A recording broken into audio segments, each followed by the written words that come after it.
folks, and welcome to our game here with myself, Shane Stapleton. I'm joined this week by Jason Byrne of the Irish Sun and also Ciaran Carey as ever. Neil McManus of Antrim is going to join us later, and John O'Mahony will be talking a little bit of football. So I'll start off with you, Ciaran. How excited are you for this weekend of hurling Clare against Dublin and Tipperary against Galway? Yeah, and I suppose, Shane, two cracking games really in the Gaelic grounds, a double header, and thankfully, the JSC are seeing a bit of sense, and the weekend, weather-wise, is supposed to be top class. And two very interesting games for various reasons.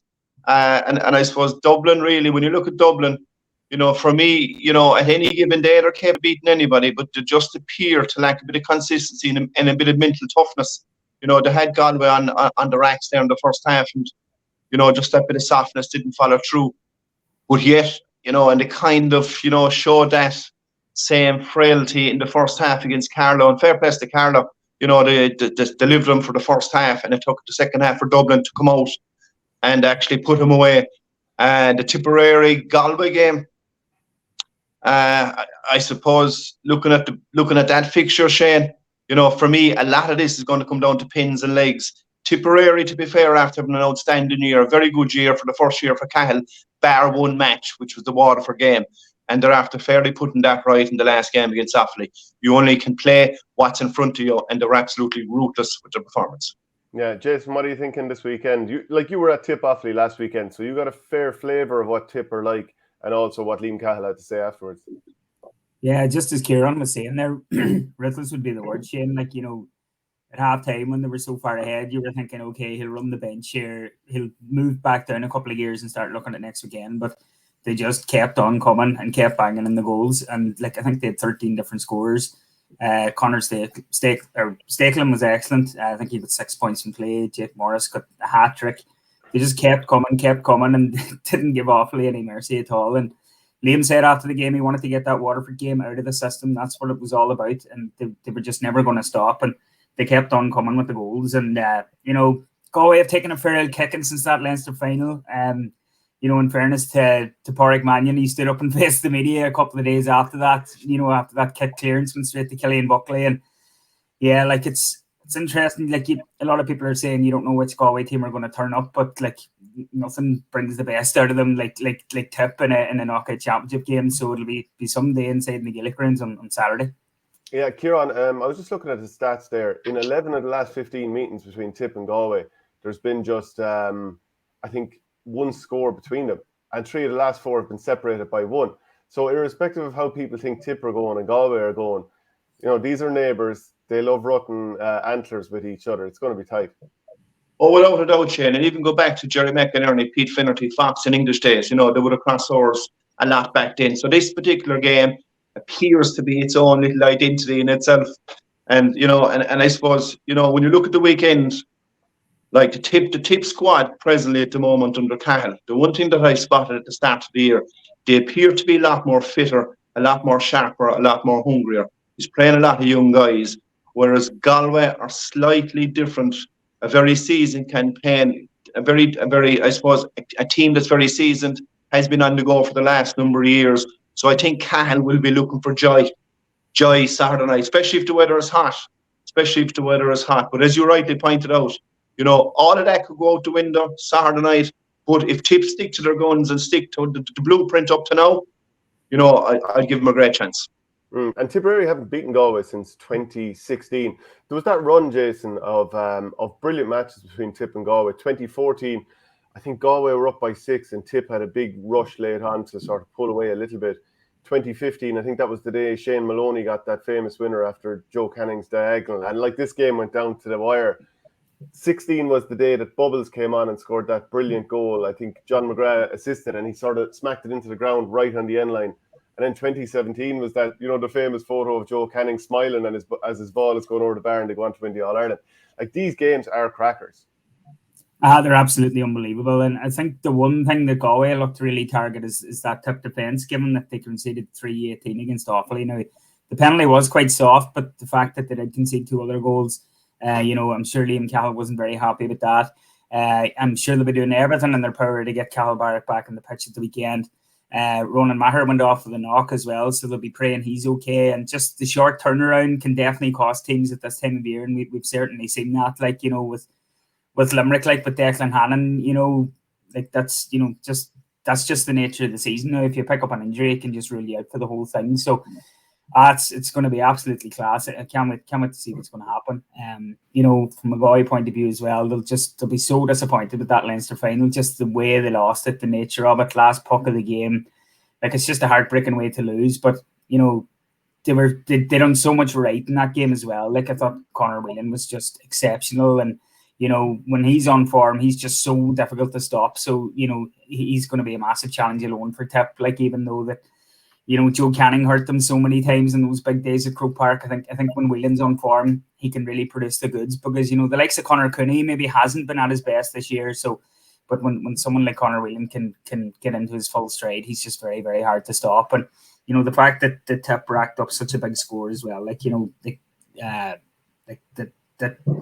that'll do wonders for their confidence. Like I said, Jake got a hat-trick. Actually, it was Mark Keogh that got 3-3. It was so hard to keep up to date with the scores. It was just, they were flying over left, right, and centre. Like, and then there was a thunderstorm at the end, and they just never took their feet off Offaly's throats. It was just so ruthless. Like, and just, as I said before, they wanted to get that Waterford result out of the system and go into this game now with a great deal of confidence. It was ruthless to the point of being impolite. Normally teams pull up a little bit. Aidan, hard to stay on smaller fish. Like Ciaran, like Jason just talked about the forwards that Galway have, but he was talking about the forwards that Tip have. And, you know, he obviously is a former Galway player, scored that winning goal a couple of years ago against Tip. And he goes, I know that Jake Morris, Jason Ford and Mark Keogh, but I still have my doubts about some of those guys.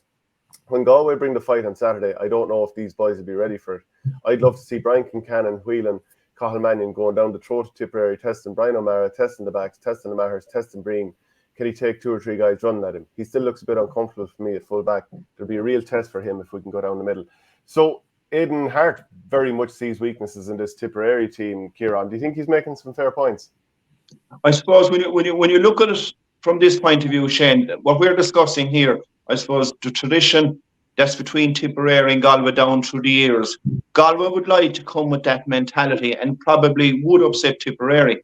But if Tipperary stick to their game plan and implement what they're implementing up to now, Shane, you know, with the pace, the speed of the forwards, keeping the ball going, you know, I think Galway will struggle.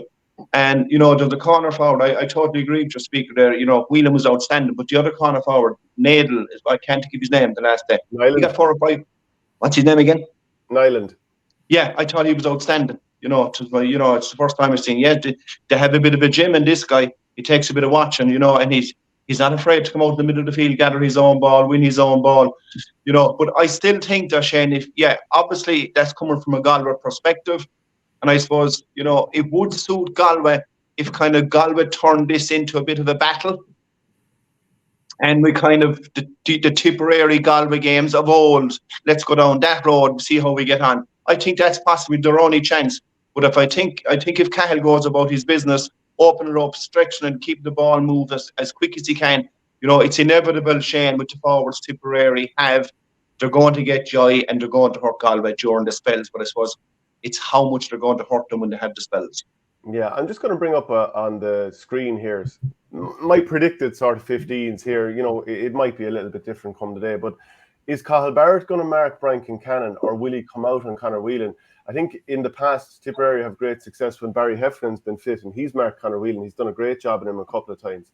And I wonder then who goes on who. So Joseph Cooney, he'd been very good for Galway this season, but the last day out, David Blanchfield spoiled him in the air, caught a few balls over him. And I wonder, could Owen Connolly be the man for him there?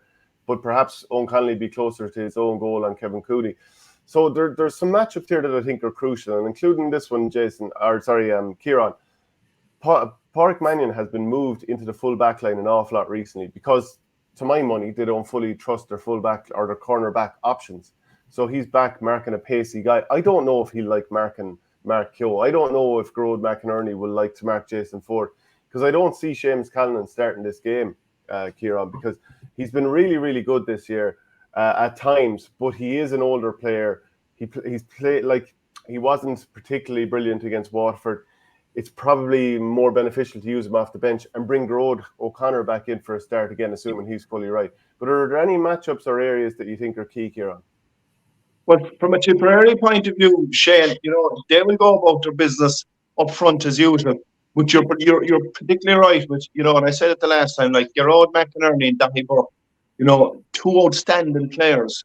And I'll mention John Conlon as well for player, doing an outstanding job.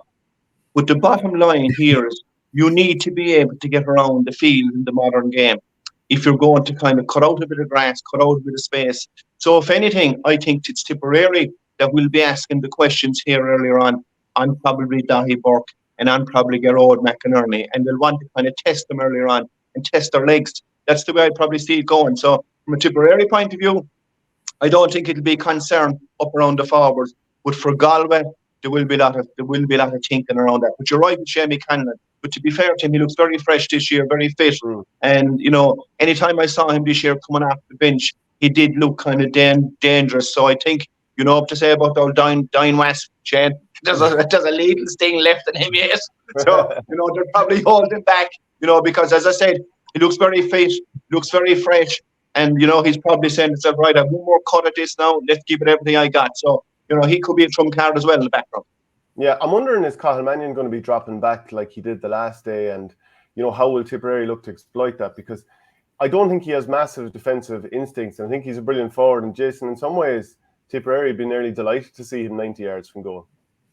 Yeah, and they definitely would. Shane, it seems like they're kind of robbing Peter to pay Paul a wee bit to having him back there. I'd say the Offaly game was all about just getting minutes into him after that injury. When it looked like maybe he was a bit doubtful for it. I think he had a hamstring injury. So definitely the Galway supporters will want to see him a bit further up the field. I thought Kevin Cooney was excellent against Offaly as well. Be interesting to see how you handle him. He's kind of coming a bit from left field, but I think he's been a wonderful addition for Galway. It really, really impressed me in the Leinster final. And there's so many areas to have to worry about there. And if Cahill's further up the field, that's definitely going to be one of them. But when you're on about the Galway defence there as well, like Daithí and Gerard can be so interchangeable too, depending on how Tip's set up top as well. So that's going to be a big weapon for Henry Shefflin as well. Yeah, like Ciaran, would you be too bothered about swapping those two around if you were thinking, okay, Gerard McInerney, let him fight with Gerard O'Connor, for example, out in the half-forward line, and we'll just put Daithí Burke back there to see if he can shut down Jason Ford, who looks like he's in serious form after his comeback last week. Yeah, but the two guys were mentioned, Shane, I suppose that they're two thoroughbreds, right? And I trust both of them in both positions, to be fair. And I suppose both of them still hugely influential for Galway. Like, if Galway are going to kind of jump the fence Saturday, these two guys normally need to have a major performance and a major say in the game. Both of them, to be fair, can slot in 6 and 3 and do a particular job. But I would say, it's Tipperary will be probably looking for the space. They'll be watching the Padraig Mannion. If he does go back a touch, then we need to get Joy and we need to hurt them. And if they are going to do that, then Galway will obviously push Manning out, and then you're left with the issue again. So, Shane, I suppose from a manager's point of view, you have to trust the guys. They're there a while. 9 times out of 10, those two guys, when you look at their career, they're coming up with 8 out of 10 performances all the time. So you have to give them the benefit of the doubt. And, the night it's in it and everything, it's a knockout at this stage. So you'll be expecting, when the pressure is on the big guns, Shane, the big guns usually come to the party. And will Galway, for once now, will we see Brian Kincannon, Conor Cooney, Conor Whelan, will they all catch fire at the one time, Ciaran? Because I don't think we've seen it in the one game yet where they all click. No, but Shane, you're right. That's the bottom line. They all have to come, the whole lot of them. And Cooney, and in fairness to Whelan, he's taken a bit of stake. But for me, he's been outstanding for Galway down through the years. But if Galway are to win, Shane, they'll want at least 8 or 9 players coming to a level of performance, 8 or 9 out of 10 if they're going to jump to finish Saturday night. That's about the size of it. And you're 110% like that. They lack that bit of consistency. They're a bit like Dublin. They'll beat anyone on their day. It's just a matter of kind of getting a bit of consistency, getting a bit of mental toughness and a bit of more self-belief to say, yes, we do deserve to be here. We have the personnel. And Galway have personnel in every line, Shane. So if you can imagine, if they all come to the party, they could take a bit of stopping. And Jason, then like you look at those matches we talked about earlier from 2014 to 2017 inclusive, Galway were actually probably bullying Tip a little bit in some of those games, and Tipperary were trying to compete athletically with them. But this Tip team now has Dan McCormack, Conor Stakelum, Alan Tynan's a pig as well, and I mean that in a good way as well. Seamus Kennedy's getting stuck in. I mean, this Tipperary team's a bit more sort of, I suppose, prepared for that sort of war. Yeah, definitely. Like, you know, when Galway won that All-Ireland in 2017, it was all about their physicality and how they were kind of bullying other teams and their sheer size, and the likes of Garrod and Dahi Burke just kind of bustling forwards out of games. So, like, as you said, Tip definitely have that kind of now in abundance in buckets and spades throughout their team. You know, I think it'll be interesting to see from a Galway point of view as well if Jason Flynn starts, because when he came on against Kilkenny, he looked like a man possessed. He came on for Tom Monaghan, who was one of Galway's best players last year and has been a real find for Henry as well. But, you know, he got a brilliant goal, and I thought he really lit up that attack. And when you're talking about in terms of Galway's full attack clicking, you know, that's definitely what they're going to need. And it'll be interesting to see if he pushes for a start as well. And that could be another spanner in the works for Tip to deal with too. But in terms of the physical matchups, like, you know, like the Tip backline in particular, you know, they'll really look forward to maybe taking on a Galway forward line that doesn't have as many big men as they did have in the past. You know, but like as Ciaran was saying there, like I think like Conor Whelan, just when he hits form, he's just so hard to stop. I think he's got 6 championship goals, but I know a couple of them might have come against Westmeath and Antrim, but like I thought in the Leinster final, he was just wonderful. Like he got 1-6. So, but like, you know, when they've so much to worry about there, and there's so much to worry about for both teams, especially in those matchups between the forwards and the backs at both ends of the pitch.